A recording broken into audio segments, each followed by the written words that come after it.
Sa bawat laro, hindi lamang kasiyahan at tawanan ang kailangan. May kasama din dapat na tiwala. Ngunit paano kung may isang taong palihim na nandaraya? Hindi iniisip ang iba, basta lamang siya ang manalo. Sa una, tila simpleng kalokohan lamang ito. Pero ang pandaraya, gaano man kaliit, ay may kapalit. Nakakasira ito ng tiwala, nagdudulot ng alitan, at unti-unting kinakain ng katauhan ng taong gumagawa nito. At kung dumating ang araw na may gumanti, isang ganting mas matindi kaysa sa pandarayang ginawa. Handa kaya siya sa kapahamakan na naghihintay? Sapagkat kahit sa pinakasimpleng laro, may bigat ang kaparusahan. Isang mapagpalang araw po sa inyo, Misteri. Itago niyo na lamang po ako sa pangalang Eva. At ito po ang aking kwentong kababalaghan.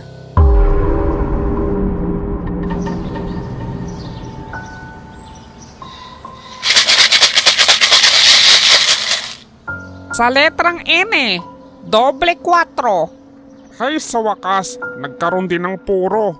Ako nga hindi pa pumupuro. Ikaw, Eva, may puro ka na ba? Ay, wala pa nga po, Aling Vicky. Puro tersya lang. Aba, mukhang iilan lang ang may puro ah. Ibola mo na nga ulit yan para magkaalaman na kung sino ang bibinggo. Sana ako na yon. O siya, sige, eto na ha. Sa letrang B, 11. Oh, bingo! Ayos! Bingo na naman! Ang galing talaga ng karton ko. Aba, nananahimik ka lang dyan, Aling Julieta. May puro ka pala. Aba, syempre. Baka mamaya, pag ipinangalandakan ko ang puro ko mapurnada pa. O siya, akin na ang mga taya. Ang galing mo, Tia. Pangatlong bingo mo na yan Nakaka-6 na laro pa lang tayo. Ganun talaga. Swerte lang siguro ako. O siya, isa pa. Para nang makabawi-bawi naman itong misis ko. Kanina pa natatalo Mukhang mainit na ang ulo. Huwag kang mag-alala, Aling Mayet. Parehas lang naman tayong talunan. Hindi ka nag-iisa. Oo nga minamalas ata ngayon. Kayo naman ang bumola. Baka sakaling swertihin ako. Akong bobola. Sa larong bingo, nag-i-enjoy at pansamantalang nakakalimot kami sa mga problema, Misteri. Tuwing hapon, sama-sama kaming magkakapitbahay para maglaro. Tawanan, biruan at tsikahan ang kasabay ng bawat bola at pananawag ng mga numero. Sa bakuran ng mag-asawang si Mang Pilo at Aling Mayet, ginaganap ang aming palaruan. Mayroon silang mahabang lamesa na pinagawan pa ng espesyal na hulugan ng mga panantos na bato. Sa gitna nito, may nakahandang kwadradong pwesto na lagayan ng aming mga taya. Talagang pinaayos nila ang lugar upang magsilbing opisyal na lamesa ng bingguhan nila. Ako naman po, Misteri, ay wala pang asawa at anak. 34 na ako noon at single pa rin. Kaya naman inuubos ko na lamang ang oras ko sa pagtatrabaho at paglalaro ng bingo tuwing hapon. Ang aking tiyahin na si Tia Julieta na pinsan ni Mama ay hindi rin nagpapaiwan sa laro. Nakakatatlong asawa na siya, 2 ang maagang pumanaw at ang isa na may sumakabilang bahay.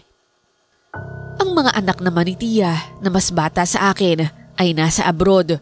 Ngunit wala silang komunikasyon dahil magkagalit sila. Hindi po kasi nila kasundo ang ugali ng kanilang ina. Tia, halika. Sabay na tayo pa uwi. Sige. Mauna ka na, Iha. Nag-uwian na po sila. Bukas na ulit magbibingo.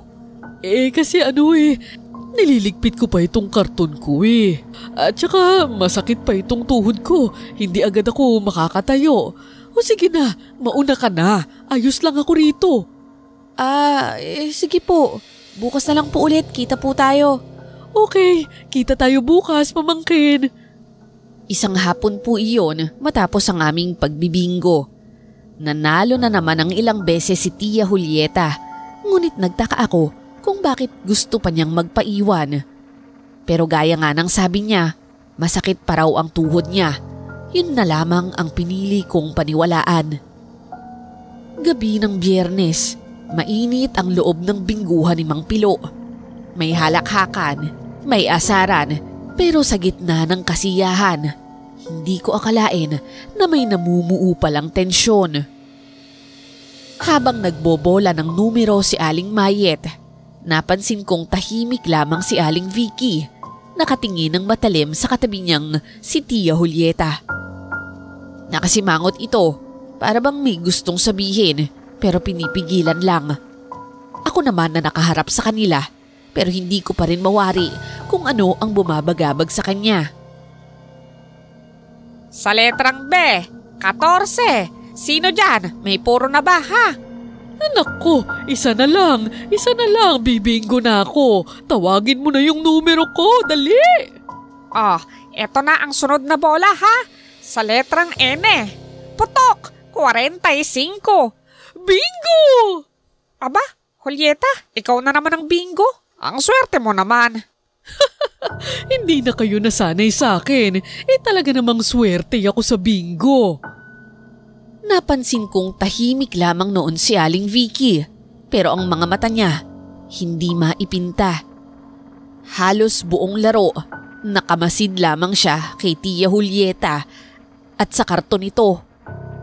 Hanggang sa matapos ang huling bola at nagsimula ng magligpit ang lahat, ay ganoon pa rin ang itsura ni Aling Vicky. Nung uwian, magkasabay kami ni Tia na naglalakad. Tuwang-tuwa ito habang binibilang ang kanyang napalanunan. Pero bago pa kami makalayo, may tumawag mula sa likuran namin. Julieta, sandali lang. Maaari ka bang makausap? Oh, bakit? May problema ba, Vicky? Ano ba namang klaseng laro yung ginagawa mo, ha? Nakita kong ilang beses kang nagtantos kahit hindi pa tinatawag ang numero mo. At kanina, sumigaw ka ng bingo. Pero hindi naman yun ang puro mo. 35 ang puro mo. Pero sa tantos mo 45. Abay, nandaraya ka. Hoy Vicky, wala kang pakialam kung paano ako maglaro. Hindi mo alam ang pinagdadaanan ko. Wala akong asawa. Wala akong anak na sumusuporta sa akin. Tapos, kinukontra mo pa? Kailangan ko ng pera. At wala ka namang ebidensya na ginagawa ko yun. Anong gusto mo? Ibalik ko ang pera? Kahit anong dahilan mo, mali pa rin ang pandaraya. Niloloko mo ang mga kasama natin. Hindi ka ba nahihiya?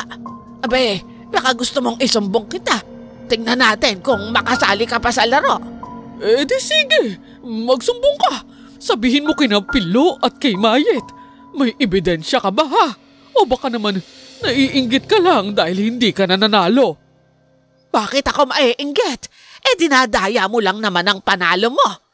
Ay tandaan mo, Juliet, hindi lahat ng panalo mo ay libre. May kabayaran yan.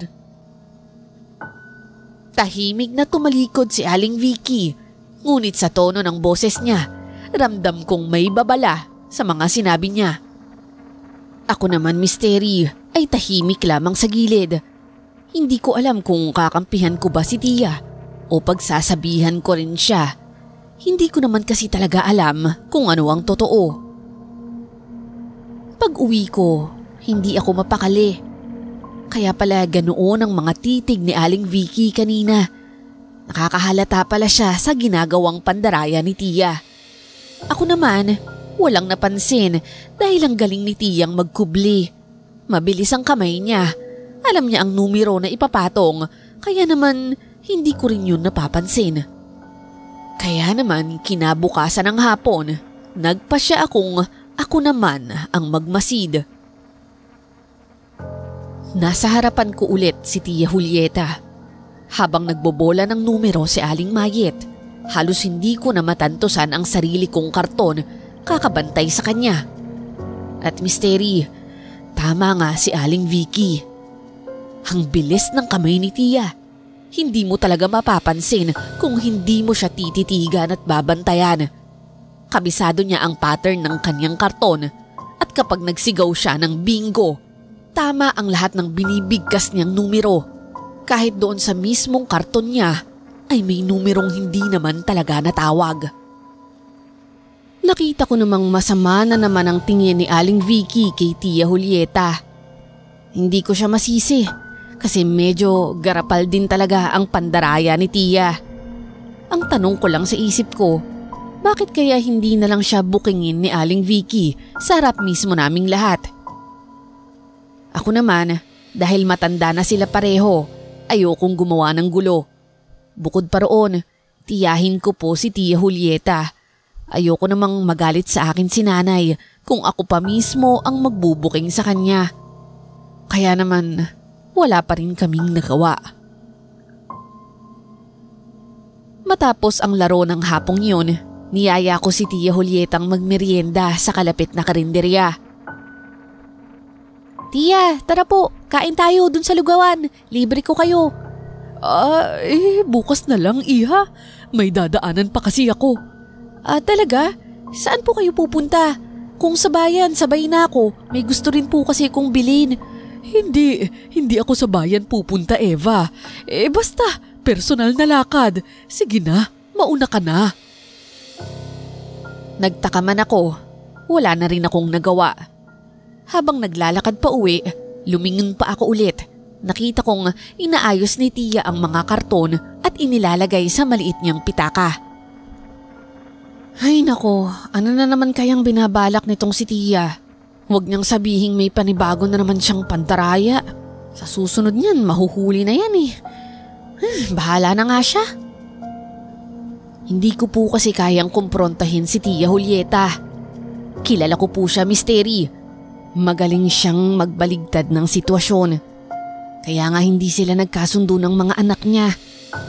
Nang magkaroon sila ng sariling isip nila, hindi na nila kinaya yung ugali ni Tia. Matigas, tuso at palaging may katwiran. Nang kinagabihan ding yun, biglang may kumatok sa aming pinto. Pagbukas ni nanay, si Tia Julieta. Nakatira lang naman siya sa tabi ng bahay namin, mag-isa lang. Julieta, anong nangyari sa'yo? May sabaw ba kayo riyan? Masama ang pakiramdam ko. Hindi ako makapagluto. Oo, may sabaw kami. Halika, pumasok ka muna. Pinagainan nga namin siya ng sabaw. Napansin kong namumutla ang kanyang muka at malata ang kanyang kilos. Salamat sa inyo ha. Pasensya na sa abala. Tia, parang may lagnat po kayo. Uminom kayo ng gamot. Gusto nyo, samahan ko kayo bukas na magpa-check up? Nako, gastos lang yan. Mawawala rin ito. Sanay na ako sa ganitong sakit. Baka naman napagod ka ng gusto sa mga lakad mo. Mabuti pa magpahinga ka na lang muna. Oo nga, tama ka. Sige, salamat sa inyo ha. Uuwi na ako. Habang pinagmamasdan ko si Tia, napansin kong may kakaibang pamumula sa kanyang mga kamay pero hindi ko na lamang pinansin yun.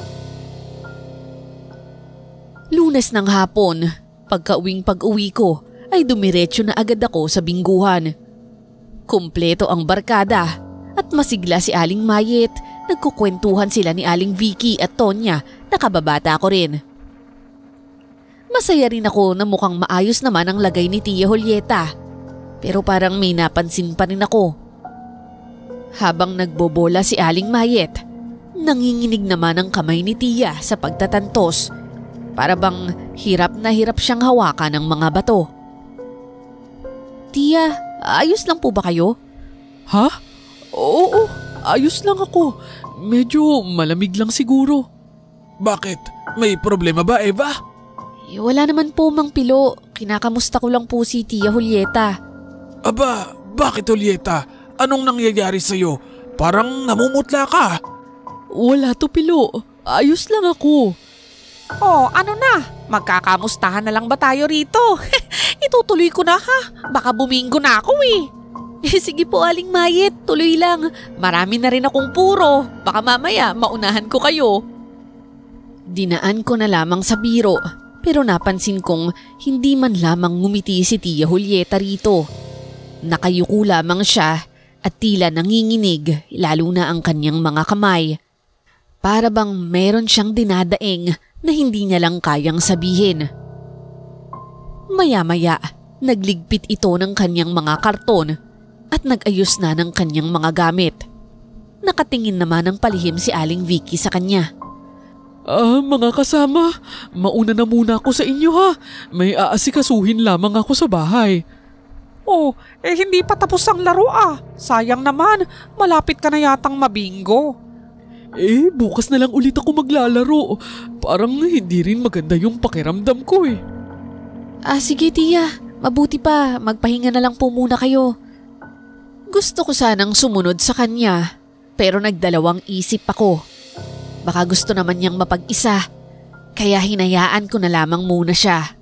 Pero sa isip-isip ko, nag-aalala na rin ako sa kanya. Kinagabihan, naalala ko si Tia Julieta. Hindi ako mapakali, kaya agad ko siyang pinuntahan sa kanyang bahay. Kumatok ako sa kanyang pintuan, pero ilang minuto bago siya nagbukas.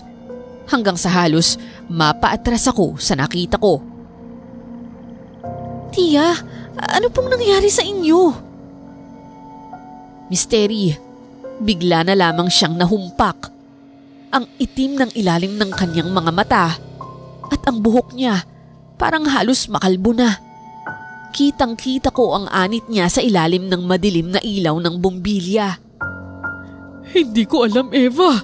Pero may kutob ako. May gumawa sa akin ito. Ano pong ibig niyong sabihin, Tia? May kumukulam sa akin, Eva. Ramdam ko, hindi ito ordinaryong sakit. Hindi ganito kabilis kung karaniwang karamdaman lamang ito. Pero Tia, baka naman dapat tayong magpa-check up. Halika na. Hindi. Nakita ko na ito noon. Ganito mismo ang sinapit ng mga kinulam sa amin sa probinsya. Eva, samahan mo ko. Saan naman po tayo pupunta?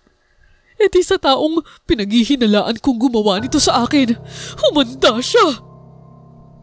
Kumuha si Tia ng kung anong bagay mula sa kusina at inilagay iyon sa maliit niyang bag.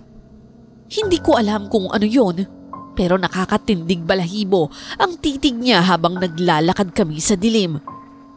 Ilang sandali pa, narating namin ang bahay ni Aling Vicky.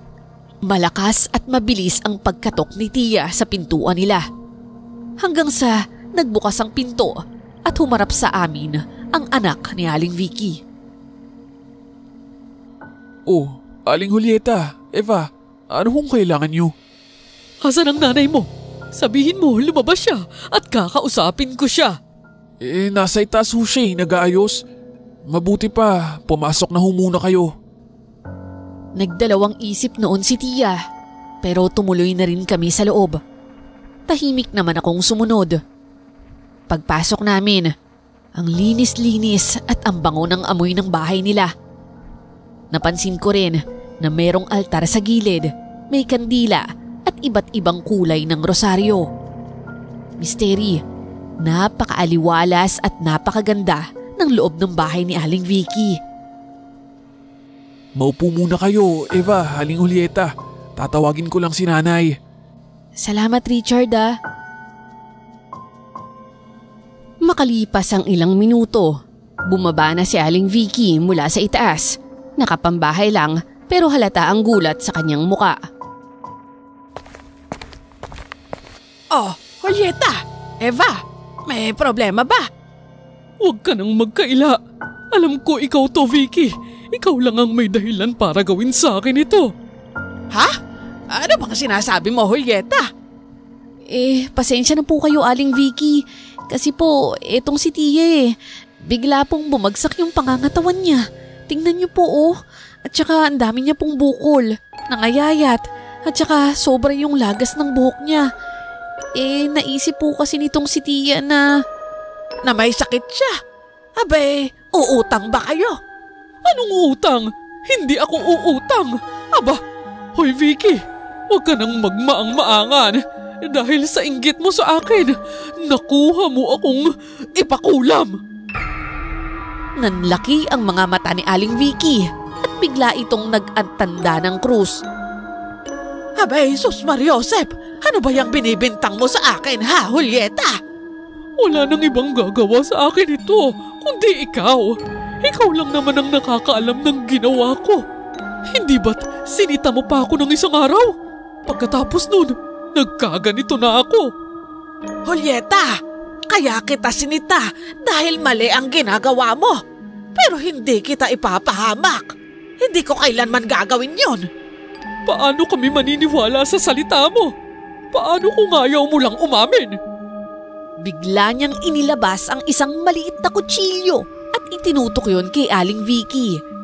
Doon ko lamang napagtanto na ito pala yung kinuha niya sa kusina at inilagay niya sa kanyang bag. Tia, ano ba yung ginagawa niyo? Ibaba niyo nga yan. Ayaw kasing umamin ng babaeng ito. Ano ba gusto mo? Patayin na lang ako ha? Di, uunahan na lang kita. Julieta, makinig ka. Hindi ako gagawa ng bagay na labag sa kalooban ng Diyos. At saka, kaibigan kita. Pero kung hindi ikaw, sino? Kung alam mo lang, hirap na ako sa sitwasyon ko. Napababa naman si Richard noon at gulat na gulat din sa kanyang nakita. Aawatin na sana niya si Tia Julieta pero bigla na lamang itong napasigaw. Aray! Ang kamay ko! Nabitawan ni Tia ang kutsilyo at ang katawan niya ay agad bumagsak sa sahig. Mabuti na lang at naalalayan ko ang kanyang ulo. Misteri, may dugo sa ilong niya at sa mga buhok niya, unti-unting naglabasan ng mga insekto. Ay, ano ba yan? Maliliit na ipis, langaw, mga centipede, gumagapang yun mula sa kanyang anit. Napatulala na lamang kami at wala ni isa ang nakagalaw sa sobrang pagkagulat. Eva, tulungan mo kong buhatin si Aling Julieta. Ihiga natin siya dito sa sofa. Sige, halika. Buong lakas nga namin siyang binuhat, Misteri, kahit nanginginig ako sa takot. Ano ba talaga nangyari? Kasi pakiramdam ni Tia, may nangungulam sa kanya at ang pinaghihinalaan niya, yung nanay mo. Ano? Imposibleng gawin ni nanay yun. Napaka-relihiyosa niya. At saka, alam kong hindi siya lalapit sa itim na kapangyarihan. Yun din nga yung tingin ko, Richard. Pinakiusapan ko na rin siya kanina pero ayaw niyang makinig. Ganyan talaga si Julieta, noon pa man. Walang pinakikinggan kundi ang sarili. Pero hindi ako makakapayag na mamatay siya ng ganito. Sandali, tatawagan ko si Kapancho. Siya lang ang makakatulong sa atin. Inaapoy na noon ng lagnat si Tia Julieta. Gusto ko sana siyang iuwi sa bahay namin para doon magpagamot. Pero ayaw ni Aling Vicky. Mas gusto nilang doon na lang daw muna para mabantayan din nila ito at para makatawag sila agad ng tulong kung sakaling mas lumala pa ang lagay ni Tia. Misteri, tuwing isang oras, lumalabas ang mga uod sa ilong o sa tenga niya. Halos mawalan kami ng lakas sa nakikita namin. Doon na namin napagdesisyon ng ipatawag si Kapancho, ang kilalang albularyo sa baryo. Pagdating nito, lumapit siya sa tabi ni Tia. Hawak ang isang maliit na bote ng langis at dahong hindi ko alam ang tawag. Pinahiran niya sa noo si Tia at saka nagsindi ng kandila. Habang nagtatawas, napahinto si Kapancho, titig na titig sa palanggana. Kulam nga ito. Malakas at malalim ang kapit. Hindi ho ba karaniwang sakit lamang yan? Hindi karaniwang sakit ito, Eva. May taong may tinding galit kay Julieta. Kung hindi ito mapapakiusapan, mapupuno ng insekto ang buong katawan niya. Kailangan nating hanapin ito, kausapin at humingi ng tawad kung kinakailangan. Dahil kung hindi, tuluyan ng kakainin ng sumpa ang laman loob ni Julieta hanggang sa wala nang matitira kundi butot balat niya. Mabagin, sino naman kaya ang gagawa ng ganitong klaseng pangungulam? Hindi ko masabi. Ang tanging nakikita ko lang ay isang babaeng may malakas na enerhiya at galit kay Julieta. Yan ang ugat ng sumpang ito. Nagtingin na naman kami, pero wala kaming ideya kung sino ang may kagagawan. Lahat kami tahimik, takot at litong-lito hanggang sa bigla na lamang.